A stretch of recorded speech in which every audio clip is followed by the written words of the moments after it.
Hello दोस्तों, आज हम पढ़ने वाले हैं विकास और वृद्धि क्या होता है, इसका अर्थ क्या है, इसकी परिभाषाएं क्या है और विकास एवं वृद्धि का सिद्धांत क्या है। आज हम इन सब टॉपिकों को इस वीडियो में कवर करेंगे।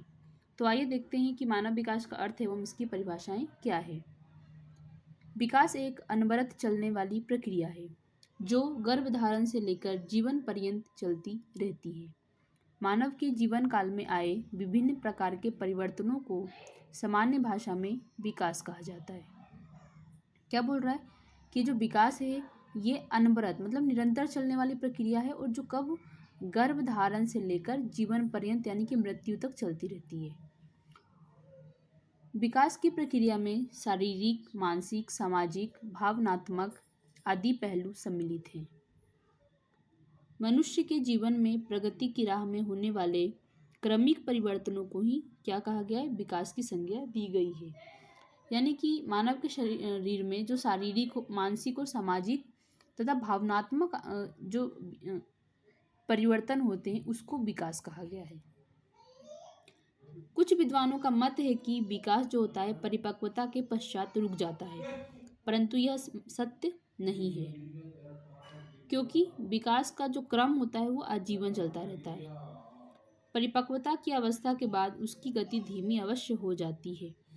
अब जो कुछ लोग हैं वो बोलते हैं जो विकास है वो परिपक्वता होने के बाद क्या हो जाता है, रुक जाता है, परंतु ये सत्य नहीं है। क्यों? क्योंकि विकास रुक नहीं जाता है बल्कि वो धीमी गति से हो जाता है ना, रुकता नहीं है। इस प्रकार से हमने क्या देखा कि जो विकास होता है वो निरंतर चलने वाली, गर्भधारण से लेकर जीवन पर्यंत चलने वाली प्रक्रिया होती है। हम देखते हैं विकास की परिभाषा क्या है। किसके अनुसार? ईरा जी गॉर्डन के अनुसार विकास एक ऐसी प्रक्रिया है जो व्यक्ति के जन्म से लेकर उस समय तक चलती रहती है जब तक कि वह पूर्ण विकास को प्राप्त नहीं कर लेता है। हम देखते हैं सोरेनसन के अनुसार विकास की परिभाषा। विकास का अर्थ परिपक्वता और कार्यपरक सुधार की व्यवस्था से है जिसका संबंध गुणात्मक एवं परिमाणात्मक परिवर्तनों से है। क्या बोल रहा है कि जो विकास का अर्थ है वो परिपक्वता और कार्यपरक सुधार की व्यवस्था से है। यानी कि परिपक्वता आने से एक तो विकास को हम माप देखते हैं और एक यदि किसी कार्य में कर रहा है और उसको करते करते उस कार्य में अगर उसको निपुणता हो जाती, कार्य यानी उसकी कार्यपरक में सुधार होता है, तो हम कहते हैं कि बच्चे का विकास हो रहा है। जिसका संबंध किससे होता है? गुणात्मक एवं परिमाणात्मक, यानी कि उसके गुणों से होता है और उसके परिणाम से भी होता है। हम देखते हैं वृद्धि का अर्थ एवं परिभाषाएं क्या है। प्रायः विकास को अभिवृद्धि के पर्याय के रूप में जाना जाता है, लेकिन मनोविज्ञान इन दोनों शब्दों में विभेद करता है। अभिवृद्धि का अर्थ सीमित रूप में शरीर एवं उसके अवयवों में वृद्धि से है। कुछ लोग मानते हैं कि जो विकास है वो वृद्धि का ही पर्याय है, पर ऐसा नहीं है ना। विकास होता है जो अलग है और वृद्धि है जो अलग है। अभिवृद्धि का अर्थ होता है सीमित रूप में शरीर एवं उसके अवयवों में वृद्धि से। अभिवृद्धि विकास का एक चरण है। क्या बोल रहे हैं? विकास का एक चरण है। अभिवृद्धि में आकार तथा परिणाम दोनों में परिवर्तन होता है तथा इसका मापन भी क्या है? संभव है। परंतु विकास जो होता है शरीर तथा मन में होने वाले सभी प्रकार के परिवर्तन है जिसका मापन अर्थात नापतोल करना कठिन है। हम देखते हैं फ्रैंक के अनुसार वृद्धि की परिभाषा। अभिवृद्धि से तात्पर्य कोशिकाओं में होने वाली वृद्धि से होता है, जैसे कि लंबाई और भार में वृद्धि, जबकि विकास से तात्पर्य प्राणी में होने वाले संपूर्ण परिवर्तनों से होता है। फ्रैंक के अनुसार क्या बोल रहा है कि जो अभिवृद्धि होता है वो कोशिकाओं में होने वाली वृद्धि से होता है, जैसे कि लंबाई और भार। हमने अभी उसके अर्थ में क्या पढ़ा था कि जो अभिवृद्धि है उसमें आकार और परिणाम दोनों में परिवर्तन होता है और इसको माप भी सकते हैं।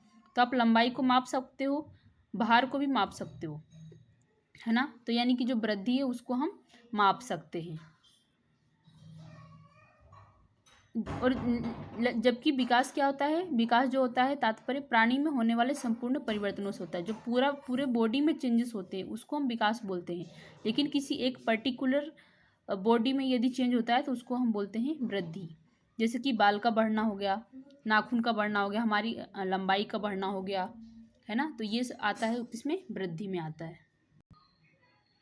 हम देखते हैं मानव अभिवृद्धि एवं विकास के सिद्धांत क्या क्या है। विकास एक निरंतर चलने वाली प्रक्रिया है।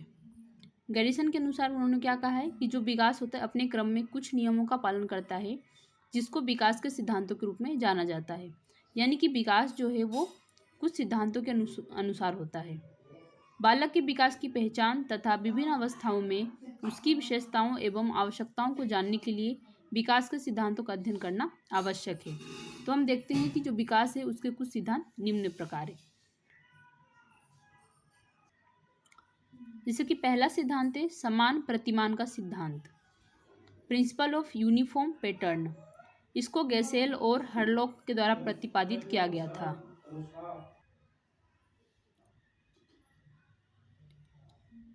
इस सिद्धांत के अनुसार क्या बोला है कि एक जाति के जीवों में विकास का जो क्रम होता है एक समान पाया जाता है। क्या बोल रहा है कि जो समान प्रतिमान का सिद्धांत, यानी कि एक जाति के जीवों में जो विकास का क्रम होता है वो एक समान पाया जाता है। उदाहरण के लिए हम देख लेते हैं कि सभी बालकों का जन्म के बाद विकास सिर से पैर की ओर होना, बालक का गत्यात्मक एवं भाषा संबंधी विकास भी एक निश्चित क्रम के अनुसार ही होता है। गेसेल ने बताया कि कोई भी दो बालक एक जैसे नहीं होते हैं, लेकिन उनके विकास का क्रम समान होता है। हर लोक के अनुसार प्रत्येक मनुष्य एवं पशु अपनी जाति के अनुरूप ही विकास के प्रतिमान का अनुसरण करते हैं, है ना। मतलब ये बोलना चाह रहा है कि कोई भी एक जाति, जैसे आप जानवर की बात ले लो या मनुष्य की बात ले लो, उसमें क्या होता है जो विकास का क्रम होता है वो लगभग सभी में सेम होता है ना। विकास का क्रम क्या होता है, लगभग समान पाया जाता है। सब जितने भी बालक हैं उनके अंदर विकास कहाँ से शुरू होता है, सिर से शुरू होता है। पहले वो सिर को अपने कंट्रोल करना सीखता है और फिर उसका जो विकास होता है वो सिर से पैर की ओर होता है, इसलिए इसको सिरोन्मुखी सिद्धांत भी कहते हैं।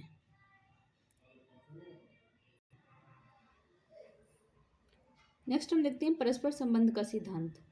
इस सिद्धांत के अनुसार बालक के विभिन्न गुण परस्पर संबंधित होते हैं।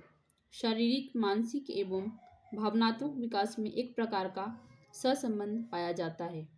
यानी कि बालक के यदि शरीर में और उसके माइंड में और उसके अगर भावनाओं में क्या हो रहा है, विकास हो रहा है, तो सभी एक दूसरे से क्या है, संबंधित है। बालक के जब किसी एक गुण में विकास होता है तो अन्य गुणों का विकास भी उसी अनुपात में होता है। उदाहरण के लिए तीव्र बौद्धिक विकास वाले बालकों का शारीरिक एवं मानसिक विकास तीव्र गति से होता है। तीव्र तथा मंद बुद्धि वाले बालकों का शारीरिक एवं मानसिक विकास भी मंद गति से होता है।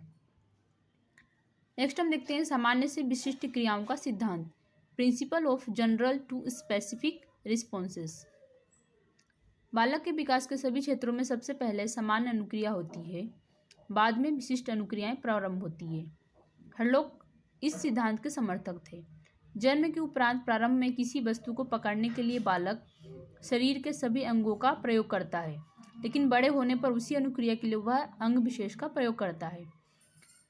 शारीरिक विकास की ही तरह संवेगात्मक अभिव्यक्ति के लिए भी छोटा बच्चा केवल सामान्य संवेगात्मक उत्तेजना प्रदर्शित करता है, जैसे कि भय, प्रेम, क्रोध और संवेगों की स्पष्ट अभिव्यक्ति मानसिक विकास के होने के पश्चात होती है।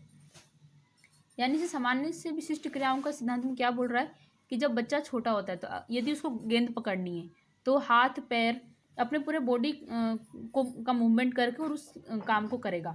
लेकिन जैसे जैसे वो बड़ा होता है उस बॉल को पकड़ने के लिए केवल वो क्या करता है, हाथ का प्रयोग करता है, और फिर जब और बड़ा होता है तो क्या करता है, बस उंगलियों से वो बॉल पकड़ लेता है। यानी कि जो बच्चा है सबसे पहले किसी भी काम को क्या करता है, सामान्य तरीके से करता है और फिर वो विशिष्ट पे जाता है। नेक्स्ट हम देखते हैं विकासात्मक सिद्धांत, प्रिंसिपल ऑफ डेवलपमेंट। इस सिद्धांत को केंद्र से परिधि की ओर सिद्धांत भी कहा जाता है। इसके अनुसार बालक के विकास का क्रम सिर से पैर की ओर होता है। व्यक्ति के सिर का विकास सर्वप्रथम होता है, फिर यह पैरों की ओर बढ़ता है। अर्थात जो अंग सिर से जितना अधिक दूर होगा उसका विकास उतना ही बाद में होगा। अब क्या बोल रहा है कि सिर से जितना दूर होगा, जैसे सिर से पैर जो होता है सबसे ज़्यादा दूर है तो उसका विकास सबसे बाद में होता है। इसलिए जो बालक है पहले बोलना शुरू करता है और बाद में चलना। नेक्स्ट हम देखते हैं सतत विकास का सिद्धांत, प्रिंसिपल ऑफ कंटिन्यूस ग्रोथ। इस सिद्धांत के अनुसार विकास का क्रम जो होता है गर्भावस्था से प्रौढ़ावस्था तक निरंतर चलता रहता है ना। यानी क्या बोलना चाह रहे हैं कि जो विकास है वो हमारा सतत चलता रहता है। बालक के जन्म के शुरुआती 3-4 साल में विकास की प्रक्रिया तीव्र होती है। कब हो रहा है? 3-4 साल में जो विकास की प्रक्रिया होती है तीव्र होती है, जो बाद में मंद हो जाती है। इस सिद्धांत के प्रबल समर्थक स्किनर के अनुसार किसी भी व्यक्ति में आकस्मिक कोई परिवर्तन नहीं होता, विकास एकाएक न होकर सतत होता है। जैसे उदाहरण के लिए हम देखते हैं कि जो दांतों का विकास होता है भ्रूणावस्था में प्रारंभ होता है, जो जन्म के 6 महीने बाद ही मसूड़ों से बाहर निकलते हैं। यानी कि जो विकास होता है वो सतत चलता रहता है जन्म से मृत्यु तक। अगला हम देखते हैं व्यक्तिगत भिन्नता का सिद्धांत, प्रिंसिपल ऑफ इंडिविजुअल डिफरेंसेस। इस सिद्धांत के अनुसार बालकों के विकास का क्रम तो समान रहता है, परंतु विकास की गति में भिन्नताएं पाई जाती है। अर्थात उनकी वृद्धि एवं विकास जो होती है व्यक्तिगत भिन्नता पर लिए होती है। सभी बालकों में शारीरिक व मानसिक विकास की अपनी एक स्वाभाविक गति होती है। यह आवश्यक नहीं है कि एक निश्चित अवधि में सभी बालकों में विकास भी समान गति से ही हो। एक जैसा हो सकता है पर समान गति से नहीं हो सकता है। बालक और बालिकाओं में भी विकास जो होता है विकास की गति भिन्नता पाई जाती है। डगलस और हॉलैंड के अनुसार विकास की यह भिन्नता व्यक्ति के संपूर्ण जीवन काल में बनी रहती है।